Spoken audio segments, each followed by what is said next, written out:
Di suatu ruangan memperlihatkan tokoh utama kita, yakni Himura Kenshin, yang tengah tertangkap oleh sekelompok anggota kesogunan dan hendak dihabisi oleh mereka. Saat sedang diintimidasi, salah satu anggota kelompok tersebut lengah dan memberikan kesempatan kepada Kenshin untuk membuka serangannya.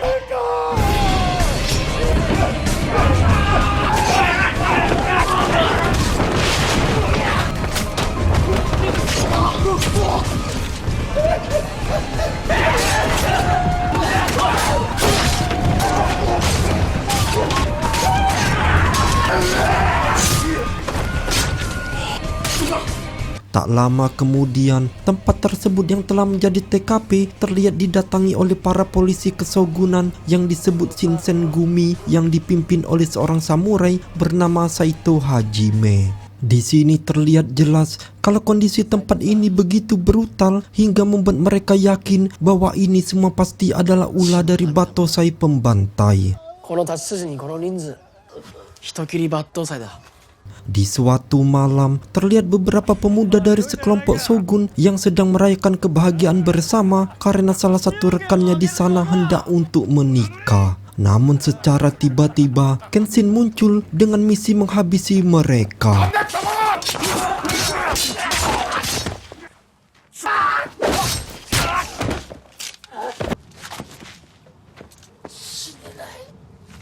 Hanya butuh beberapa detik saja bagi Kenshin untuk menumbangkan mereka. Akan tetapi, sang pemuda yang hendak menikah itu tampak terus bangun walaupun telah diulti. Seakan memiliki semangat hidup yang sangat kuat. Hingga terjadilah serangan terakhir mereka berdua yang membuat pemuda itu akhirnya tumbang.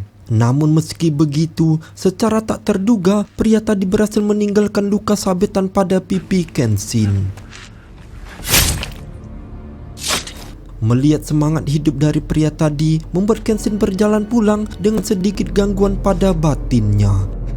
Keesokan harinya, di penginapan tempat kelompoknya bersembunyi, dia bertemu dengan pemimpin dari kelompok Chosu yang bernama Katsura. Di sini Kenshin diperingatkan untuk lebih berhati-hati pada kekuatan polisi shogun yang bernama Shinsengumi karena mereka terus bertambah kuat, terutama pada pemimpin Shinsengumi yang disebut serigala wibu yang tak lain adalah Saito Hajime. Cerita pun lalu beralih ke 1 tahun sebelumnya saat Kenshin baru hendak bergabung dengan kelompok pejuang Chosu, di mana Kenshin yang badannya kurang bergizi ini tampak direndahkan oleh 2 orang seniornya yang meminta Kenshin untuk membuktikan kemampuannya.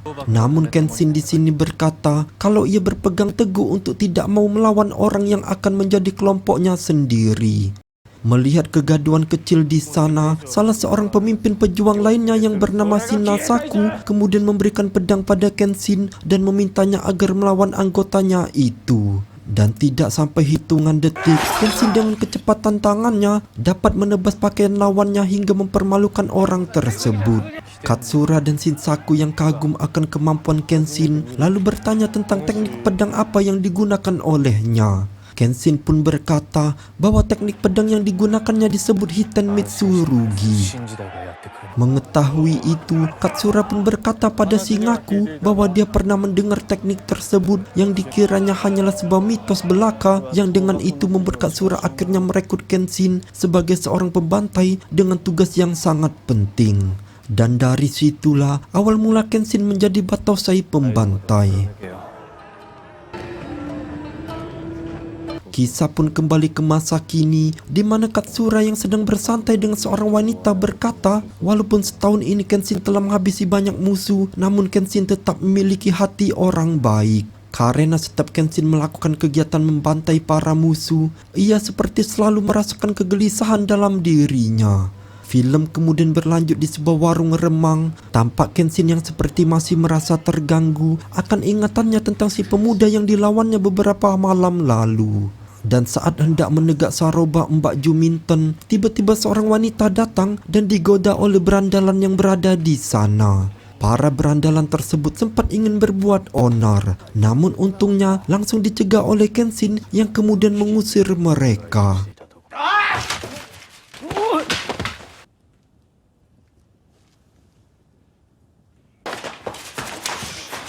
Para berandalan yang merasa dipermalukan itu pun bersembunyi di luar dan hendak mengeroyok Kenshin. Namun dengan instingnya, Kenshin menyarankan pada mereka untuk pergi. Dan tiba-tiba seorang pendekar bertopeng melibas berandalan itu dengan kecepatan penuh dan juga hendak menghabisi Kenshin. Namun sekali lagi, dengan kelihayannya, Kenshin berhasil mengalahkan pendekar tersebut dengan mudah.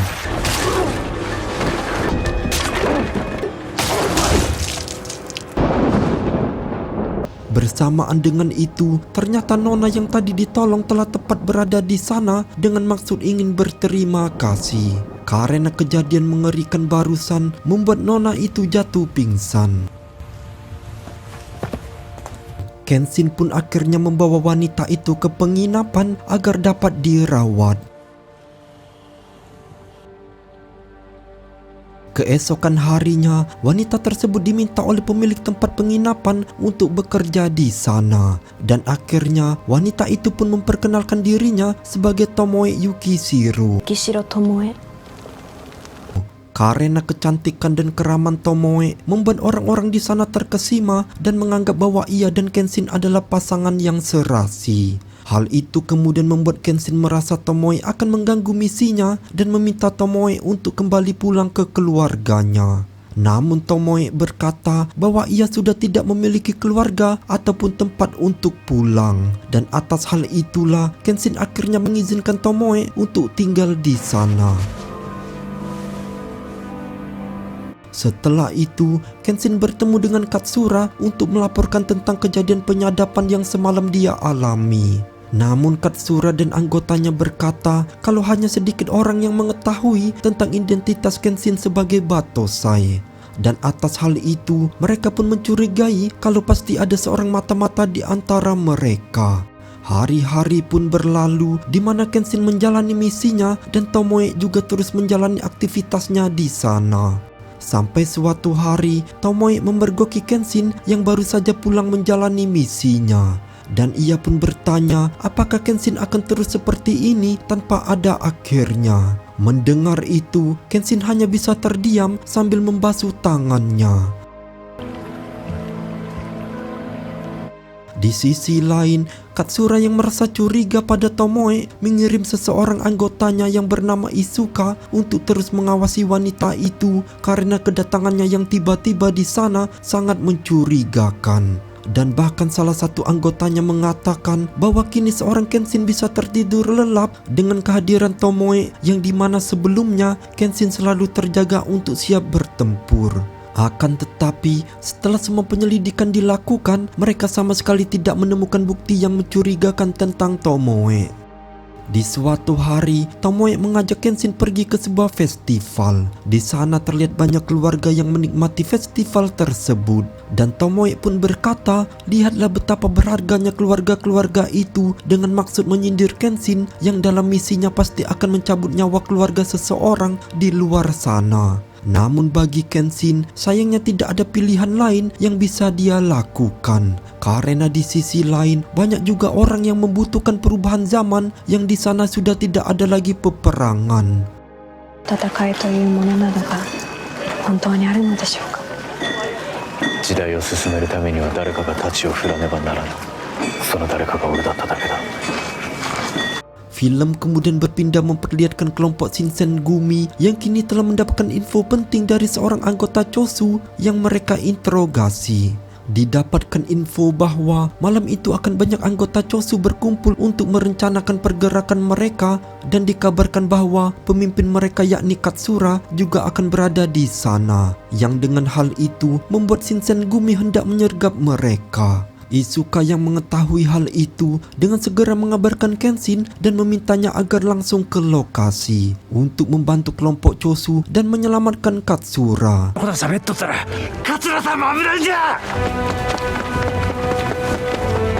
Sementara kelompok Shinsengumi sendiri kini telah sampai di lokasi dan terjadilah pembantaian di sana.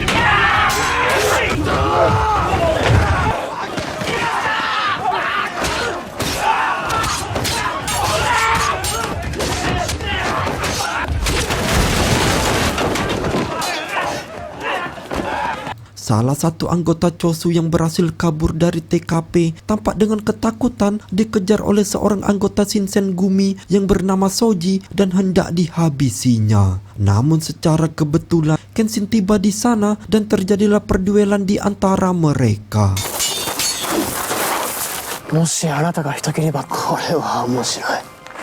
Dari pertarungannya, tampak Soji juga bukanlah pendekar kaleng-kaleng di mana dirinya hampir bisa menyamai kecepatan Kenshin.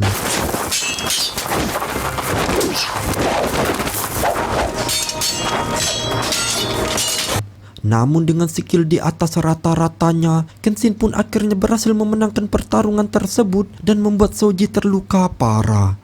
Beruntungnya, tak lama kemudian Hajime juga tiba di sana dan hampirlah terjadi pertarungan terhebat di abad itu.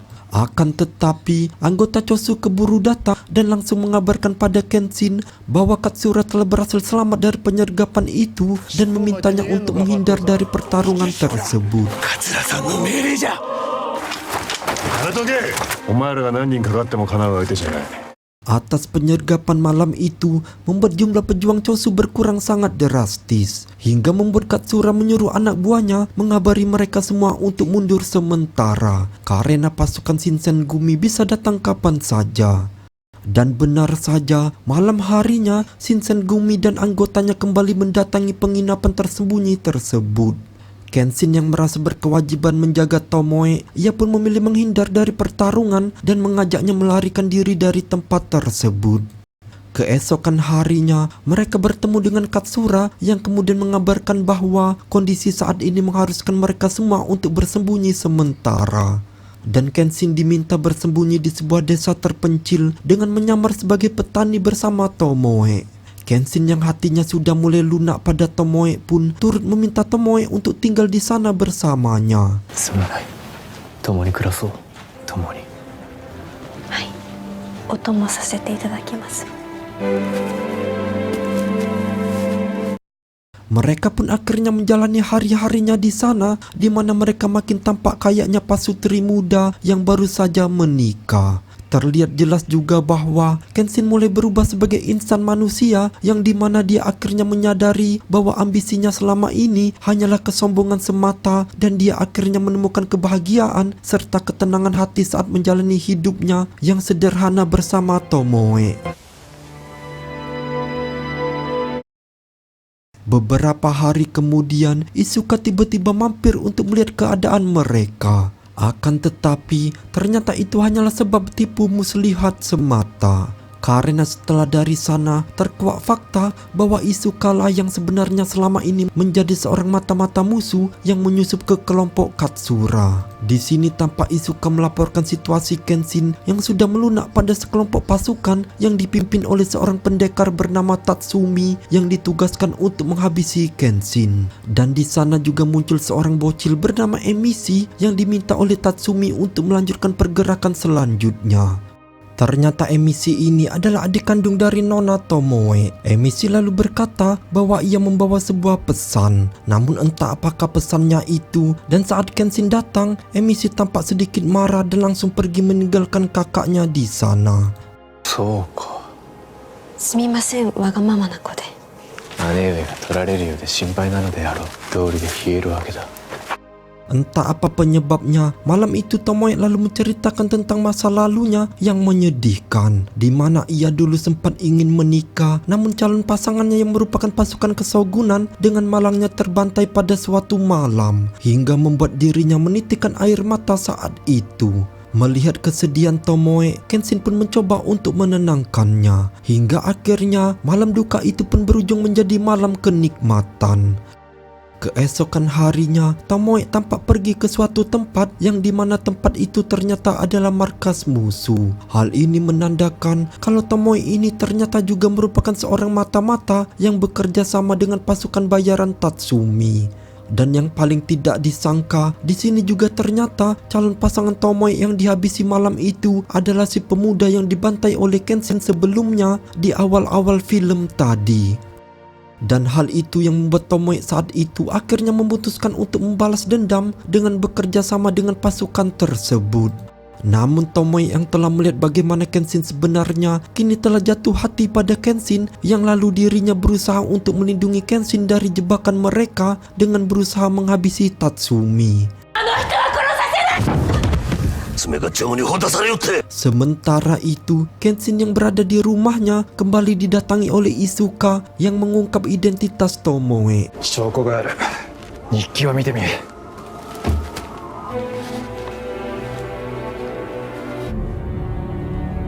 Dia berkata kalau Tomoe ternyata memiliki tujuan untuk menghancurkan batin Kenshin supaya dia gampang diserang. Lalu Isuka melaporkan keberadaan Tomoe dengan maksud supaya Kenshin ke sana dan masuk ke dalam jebakan yang telah disiapkan. Mendengar itu, Kenshin yang hatinya sedang berantakan pun tanpa pikir panjang lalu mendatangi tempat yang dimaksud, yang di sana sudah ada para pasukan menanti dengan jebakannya. Sampai akhirnya salah satu lawannya yang sekarat meledakkan sebuah bom dan berhasil membuat penglihatan Kenshin terganggu.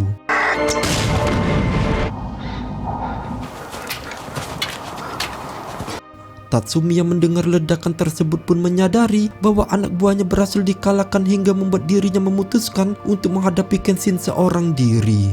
Meskipun Tomoe berusaha mencegahnya, namun karena ketidakberdayaannya, dia malah mendapat bogem panas di perutnya hingga membuatnya tak berdaya. Pertarungan besar pun terjadi di mana Tatsumi memanfaatkan kondisi Kenshin yang terganggu penglihatannya dengan menebas dan mempermainkan Kenshin dengan serangannya. Terlihat Kenshin yang kini fisik dan batinnya sudah melemah itu pun dibuat begitu kesulitan melawan Tatsumi. Namun dengan skill tinggi yang dimiliki oleh Kenshin, ia pun hendak memberikan serangan terakhir telaknya pada Tatsumi. Akan tetapi tiba-tiba sayangnya karena matanya yang tidak bisa melihat, Kenshin pun tidak bisa menahan tebasannya yang langsung mengenai Tomoe beserta Tatsumi. Kenshin yang akhirnya menyadari hal itu membuatnya seketika terjatuh dalam kesedihan. Sementara Tomoe yang sudah di ujung nafas juga menyempatkan untuk meminta maaf pada Kenshin. Dan di saat terakhir, Tomoe memilih untuk meninggalkan bekas luka pada pipi Kenshin sebagai bentuk pelampiasan kemarahannya dan mengingat untuk Kenshin agar tidak membrutal-brutal lagi. Keesokan harinya, Kenshin kembali didatangi oleh Katsura yang telah mengetahui bahwa ternyata Isuka yang selama ini menjadi biang keladinya. Dengan kondisi Kenshin yang masih berduka, walau dengan berat hati, Katsura harus menyampaikan bahwa Chosu sangat membutuhkan kekuatan Kenshin untuk melanjutkan perjuangan mereka. Mendengar itu, Kenshin yang merasa sudah kepalang tanggung atas perjuangannya selama ini, ia pun akhirnya menyetujuinya. Namun ia juga bersumpah ketika era baru telah tiba, ia akan mengubur pedangnya bersama kebrutalannya. Di akhir film, kita diperlihatkan Kenshin yang pamit pada jasa Tomoe dan lalu pergi dengan membakar semua kenangan indah mereka berdua. Kenshin pun melanjutkan misinya berjuang untuk mendatangkan sebuah era baru yang hanya ada perdamaian di sana. Dan film pun bersambung.